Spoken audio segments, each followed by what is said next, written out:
Oke, selamat siang semuanya. Assalamualaikum. Kita lagi jalan-jalan ke tol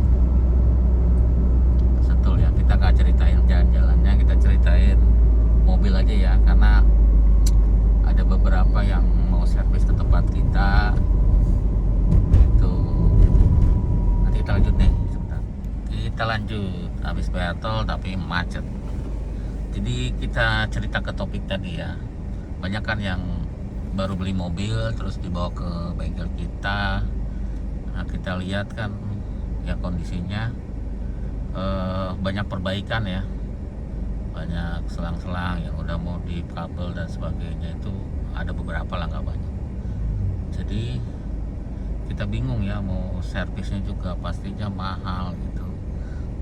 Jadi akhirnya ya kadang-kadang kita tetap estimasi, cuman jatuhnya juga mahal ya. Dan biasanya ya nggak mau karena emang jadi mahal. Nah, maksudnya sarannya saya tuh bukan itu ya. Kalau seandainya mau pun kita kadang-kadang ngasih opsi-opsi lain lah ya, supaya biar kasihan kan kalau mahal. Nah, maksudnya kalau beli mobil itu harus minimal ajak montir atau lihat referensi yang di Google ya, mesin yang normal tuh kondisi layoutnya itu seperti apa, kabelnya, selang-selang gitu ya. Ya, kadang-kadang ada yang bawa itu udah amburadul gitu ya. Enggak, mungkin secara fungsi, cuman khawatir ya kalau yang banyak jumper-jumperan gitu. Kalau jumpernya ada juga memang yang di jumper tapi ya normal jumperannya, wajar ya nggak apa-apa. Tapi ada yang asal-asalan yang kita juga pas lihat nggak tahu ini jumper buat apa gitu. Jadi maksudnya juga nggak ketahuan gitu. Jadi kan takut ya, apalagi kabel kan kalau dia beradu sama negatif, kalau dia positif ya bisa konslet gitu ya, konslet dan bisa kebakar mobilnya. Nah, untuk menghindari resiko itu ya makanya lebih standar itu pasti lebih aman ya. Jadi kalau nyari mesin mobil jangan hanya interior, eksterior, mesin juga diperhatikan apakah masih standar gitu ya. Karena kalau lebih standar itu pasti lebih aman ya. Beda seperti yang asal jumper selang kesana kemari gitu ya, selang oli. Banyaklah yang di modif terlalu banyak. Kalau modifannya bagus sih nggak masalah sebenarnya ya. Tapi kalau asal-asalannya itu yang takutnya nanti banyak perbaikan lagi, terus bahaya juga gitu ya. Disarankan gitu kalau baru, walaupun suka makan tipe apa aja sih, 306, 206, 406, ajak orang yang temennya yang udah punya isu, syukur-syukur yang kan dia tahu tuh seperti apa yang masih standar.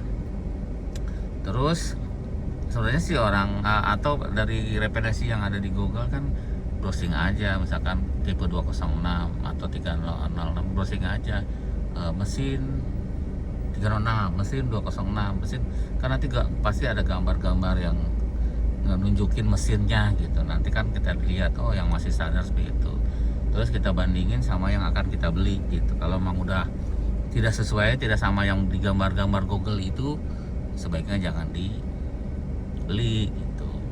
Nah itu juga salah satu itu ya. Jadi kalau udah gitu nggak usah ngetes lagi lah, udah putusin aja, tidak usah dibeli gitu karena sudah semeraut. Nah kalau memang mesinnya bagus juga saya sering sarankan itu dites di tol ya, di tol keadaan macet kayak gini siang hari ini. Sekarang jam berapa, jam 1 gitu. Jadi biar ketahuan mesinnya itu overheat nggak gitu ya. Kalau dia maticnya aman nggak gitu. Kalau ya pasti ketahuan saat justru beban yang tinggi itu kan, beban secara elektrikal itu kan ngantepen pasti nyala ya. Beban secara suhu temperatur mesin itu sangat panas ya di jalan tolnya juga panas, nggak ada pohon-pohon, cuaca panas, depan belakang mobil, samping mobil itu pasti panas itu suhunya. Bisa 40 derajat, 39 derajat. Kadang berhenti di tengah-tengah itu bisa sampai 40 derajat, 42 derajat. Kita sering ngeliatin dari suhu mobil ya, yang suhu di spion itu terbacanya ya sangat panas. Ya dari situ kalau mobilnya tidak bagus pasti timbul masalah ya. Nanti mungkin suhunya naik dan sebagainya. Dan apa ya lanjutannya setelah oke mesin ya. Oke, terus eksterior oke, mungkin kaki-kaki oke. Ya cek ya, mungkin jangan lupa ya kayak kebocoran oli. Terus AC juga mahal kalau rusak ya. Bocoran oli juga takutnya mahal, harus turun transmisi apa turun mesin saya nggak tahu ya. Tapi ya pastinya harus dipastikan sumbernya dari mana, terus diestimasi. Kalau memang masuk dalam estimasi ya bisa dibeli ya. Terus ya mungkin seperti biasa ya digas, apakah ngebul knalpotnya kan, ngebul putih kah, mobil hitam kah. Nah itu juga jadi bahan pertimbangan ya, karena pasti harus benerinnya harus ngeluarin biaya. Terakhir itu adalah keabsahan dari suratnya dilihat, nomor mesin, nomor sasis ya dicocokin dengan yang ada di STNK atau PPKB. Itu terakhir ya. Jadi seperti itu.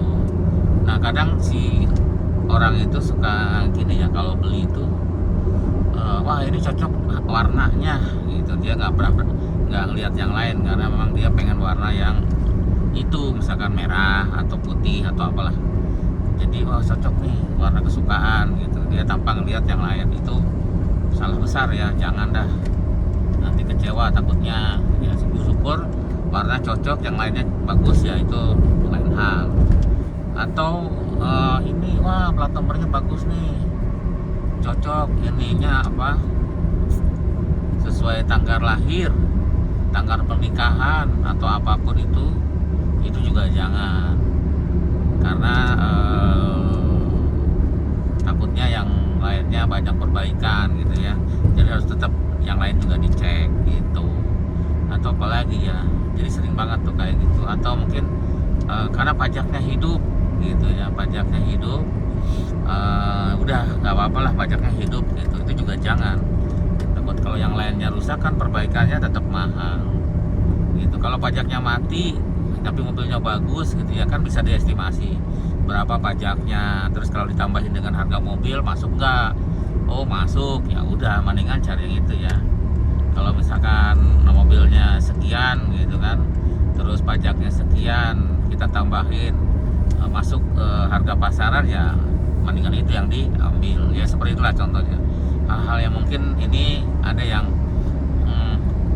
karena sebenarnya saya ngomong gini itu takut ngajarin kita lebih tahu gitu, takut. Tapi masih banyak soalnya yang ke bengkel yang dia itu salah beli mobil. Saya bukan salah ya, beli mobil tapi perbaikannya banyak gitu. Jadi kan nanti kalau mungkin murah belinya, saya nggak tahu ya, tapi kalau ditambahin perbaikan sama harga beli bisa jatuhnya jauh gitu ya. Janganlah, kita pokoknya harus pasaran, boleh beli yang murah tapi jangan terlalu banyak perbaikan, nanti sama aja, malah lebih rugi, nanti lebih mahal jatuhnya kan. Seperti itu loh tujuannya. Karena masih banyak ya, kalau mungkin tidak ada banyak yang seperti itu, yang kebaikan saya juga nggak mau cerita. Itu aja ya, mudah-mudahan ada gunanya. Terima kasih sudah selalu nonton Kamil Motor. Sampai jumpa lagi di video berikutnya.